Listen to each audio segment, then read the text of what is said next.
Now let's look at the international news. Israel has unveiled plans for around 240 new homes for Jewish settlers in predominantly Arab eastern Jerusalem in a move that has drawn the ire of Palestinians. Sohaib Erekat, the Palestinian chief negotiator, said on Friday that the move proved Israel was intent on killing every opportunity to revive the stalled direct peace talks between the two sides. The plans for new housing units in the settlement neighborhoods of Pisgat Ziv and Ramat were approved late on Thursday by Benjamin Netanyahu, the Israeli Prime Minister.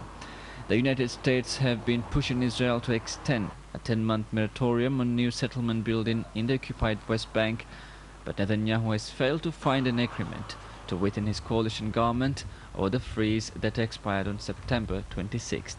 Although the freeze did not cover construction in East Jerusalem, Netanyahu had avoided signing off on any such projects in order to avoid the political fallout. Settlement watchdog Peace Now said that it was the first time such a plan had been approved since March, when Israel gave the green light to plans for the construction of 1,600 new homes in East Jerusalem during a visit by Joe Biden, the US Vice President, prompting a major dispute with Washington. The group said the announcement showed that the Israeli government was trying to undermine the chances of salvaging the peace talks with the Palestinians. Senior government officials quoted by the local newspaper in Israel said Netanyahu not only knew about the move but had coordinated it in advance with Washington. Israel seized East Jerusalem in 1967 Middle East War and annexed it shortly afterwards in a move not recognized by the international community or the Palestinians. Palestinians consider it the capital of any future state. The Palestinians see the settlements in the West Bank as a major threat to establishment of a viable state, and they view the freezing of settlement activity as a crucial test of Israel's intentions. Arab nations may seek United Nations recognition of a Palestinian state if Israel continues to build settlements in the West Bank, Egypt's foreign minister said on Friday. Ahmad Abul Gheit said an Arab League request to the UN may come next month. If the freeze of settlements is not respected, Gheit said, we will take this to the international community and ask for the recognition of the Palestinian state and its place in the General Assembly. Gheit spoke as he arrived at a Friends of Democratic Pakistan meeting in Brussels. US-sponsored Israeli-Palestinian peace talks resumed last month after hiatus of nearly 2 years, but they have already run aground over Israel's refusal to renew a moratorium on West Bank settlement construction. Iranian Foreign Minister Manoucha Muttaqi said Tehran was ready to resume talks with the international community on its nuclear program within a few weeks. Muttaqi told reporters on Friday that October or November would be a good time for restarting the talks with the 5 permanent members of the UN Security Council, the US, Britain, France, Russia, China as well as Germany. He did not specify a date. However, earlier he has said that the precise date was being discussed by the sides. On Thursday, European Union Security and Foreign Affairs Chief Catherine Ashton suggested the talks be held in Vienna over 3 days in mid-November. The UN Security Council has urged Iran to return to the table and said it remained essential for Iran to prove its nuclear program is peaceful. The United States and its allies have vigorously sought to slow Iran's nuclear advances through the UN and other sanctions out of suspicion that Tehran intends to use a civil program as cover for developing weapons. Iran denies any such aim and says it only wants to generate nuclear power. Students' protest against the French government's pension reforms continued in Lyon on Friday in the 4th straight day of nationwide strikes over plans to raise the retirement age. High school students clashed with riot police and burned rubbish bins in the city streets on Friday morning. On Thursday, 22 youths were detained in the city following clashes with police. The students and labor unions see President Nicolas Sarkozy's pension reform, raising the retirement age from 60 to 62 as an attack on their well-deserved social protections. The government say it is the only way to save the money drained in pension system and insists that people have to work longer because they are living longer.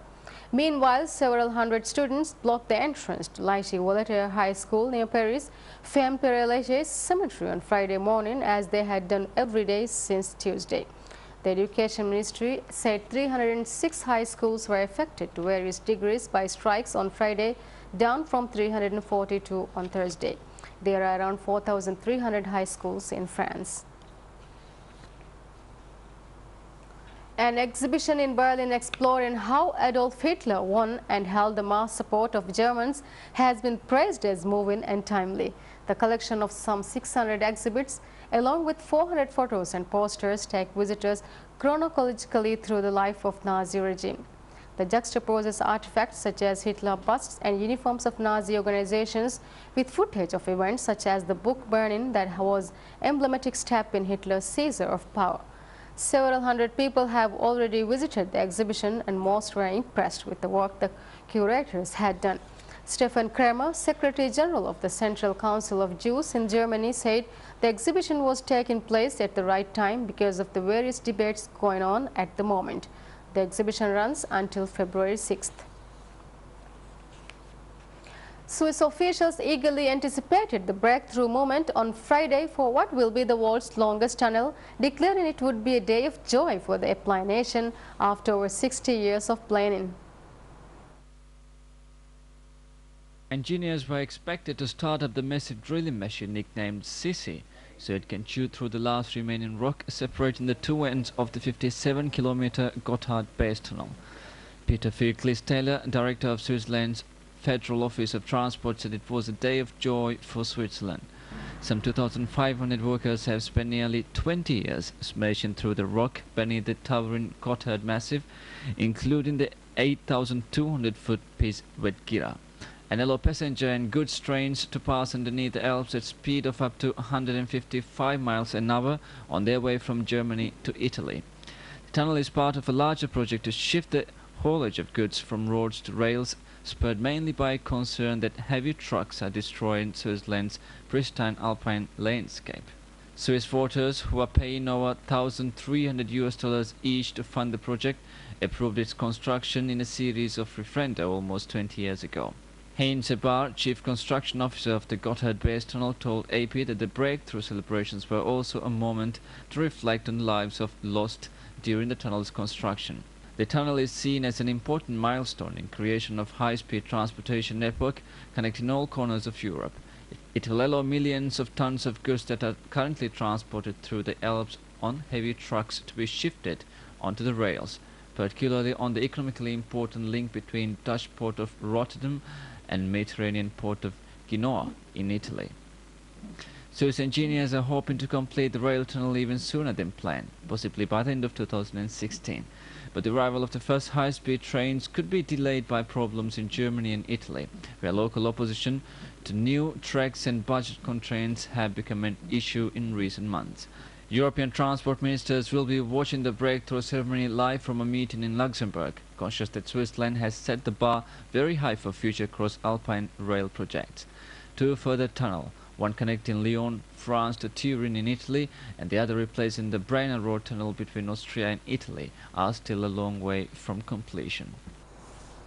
A billboard in the U.S. state of Colorado that depicts controversial caricatures of U.S. President Barack Obama has drawn scorn from Democrats and Republican politicians alike and mixed reactions from members of the public. The billboard displayed beside the Interstate 70 highway in Grand Junction in western Colorado shows four figures around a table playing cards and rests below the table. One figure has an explosives belt around his waist while another is dressed as a gangster with a cigar. The sign reads, "Vote Democrat, join the game" at the top. The artist Paul Snower said that he was not allowed to say who commissioned and paid for the billboard, but said he was wanted to represent the influences that he saw Obama having in his administration.